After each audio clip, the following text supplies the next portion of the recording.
वक्रतुंड महाकाय सूर्यकोटि समप्रभा निर्विघ्नं कुरु मे देव सर्वकार्येषु सर्वदा। प्रेम से बोलिए गणपति महाराज की।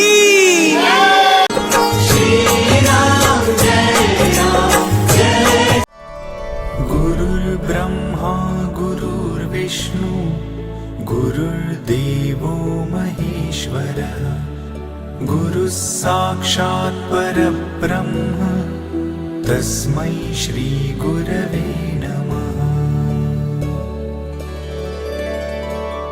अब कथावाचक कथा कह रहा हो और सुनने वाले के चेहरे में कोई प्रक्रिया हो तो बड़ा भयभीत हो जाता, पता नहीं कथा अच्छी हो रही खराब हो रही है। जब कथा समाप्त हुई तो नारद जी ने पूछा, भगवान शंकर बताइए भगवान कथा कैसी हुई। भगवान शंकर ने जो बात की अगर कथावाचक के सामने कही जाए तो कथावाचक बेचारा बड़ा निराश हो जाएगा। भगवान शंकर ने कहा कि बार बार बिन मुनि तो ही जिम यह कथा सुनायहु मोही, कि तुमसे हाथ जोड़ के विनय कर रहा हूं कि जो कथा तुमने मुझे सुनाई है कभी जाकर के हरि को मत सुना देना। तो नारद जी ने कहा अगर प्रसंग चल जाए चल जाए, चले प्रसंग, तो बोले चले प्रसंग दूरायो, तो प्रसंग बदल देना। नारद जी को लगा देखा इनको मुझसे ईर्षा हो गई, इनको लगता खाली मेरा प्रचार हो नारद का प्रचार ना हो। पर नारद जी ने ऊपर से कहा भगवान हमें किसी से कहने की आवश्यकता और जाकर कुछ समय तक अपने लोक में रहे। सोचा जब भगवान को पता चलेगा तो खुद ही मेरे पास निमंत्रण आएगा। जब निमंत्रण बहुत समय तक नहीं आया तो नारद जी को लगता भगवान को पता नहीं है तो हम ही जाके बता दें। तो एक बार कर तल कर बीणा गावत हर गुण गान प्रवीणा, भगवान के गुणों को गाते हुए बैकुंठ में पहुंच गए, जहां पर भगवान लक्ष्मी के साथ निवास कर रहे थे। नारद जी गए, भगवान उठे और नारद, जब नारद उठे भगवान उठे तो नारद को लगा कि भगवान को पता चल गया, तभी तो भगवान उठे। नारद बैठने लगे, भगवान ने कहा नहीं बगल में बैठो। नारद ने सोचा भगवान जान ही गए तो बगल में बैठने में क्या दिक्कत है।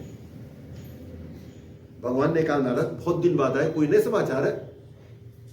तो काम चरित नारद सब बाके जदि प्रथम वेदत शिव। भगवान शंकर के मना करने पर भी नारद जी ने पूरी काम कथा सुना दी।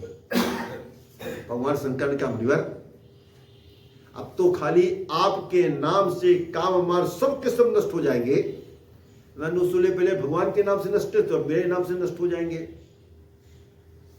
जब नारद चलने लगे तो भगवान को लगा कि हमारे भक्त के अंदर अहंकार का वृक्ष लग गया है, यदि इसे तुरंत नहीं काटा गया विशाल वृक्ष हो गया तो काटने में दिक्कत होगी। जब नारद चलने लगे तो अपनी माया को बुलाया और उनके पीछे लगा दिया। लक्ष्मी ने कहा ये क्या करते हो? बोले नारद बीमार हो गए, इनका इलाज करना है। लक्ष्मी ने कहा बीमार किसने किया? पहले तो खुद बगल में बैठा ला, कहते हो बीमार हो गए। भगवान ने कहा लक्ष्मी तुम समझोगे नहीं, जैसे किसी के फोड़ा हो जाता है, अब किसी डॉक्टर के पास गया, डॉक्टर ने कहा दवा खाना फोड़ा बैठ जाएगा। अब वो दवा खाए ना खाली रखे रहे तो क्या होगा?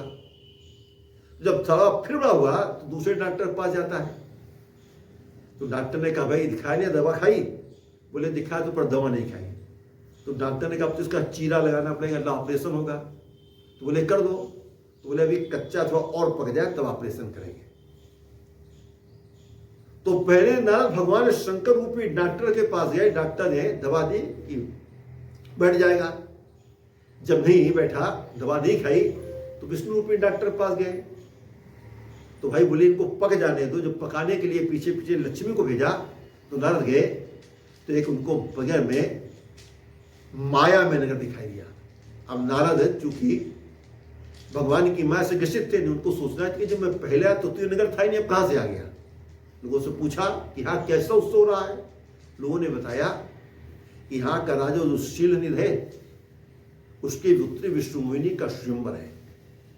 नारद जो थे राजा शीलनिधि के पास गए, शीलनिधि ने स्वागत किया, अपनी पुत्री को उनके सामने क्या बोले, राजन महाराज आप मेरी पुत्री का हाथ देखकर बताएं कि कल इसका स्वयंवर है, इसे कैसा पति मिलेगा।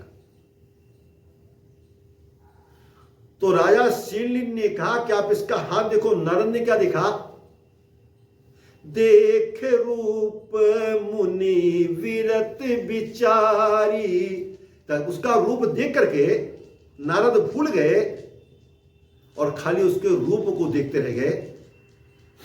और नारद ने कहा कि जो यही बरई अमर सोई, समर भूमते जितई न कोई, से सकल चराचर सोई, बरई शील निधि कन्या।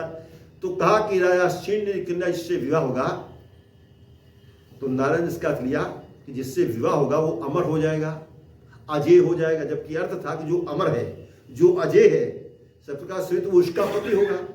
तो नारद ने सोचा कि क्रोध को जीत करके शिव के बराबर, शिव से बड़े तो हो ही गए हैं, अब यदि इससे विवाह हो जाए, मैं अमर हो जाऊं, अजय हो जाऊं, तो विष्णु के समकक्ष हो जाऊंगा।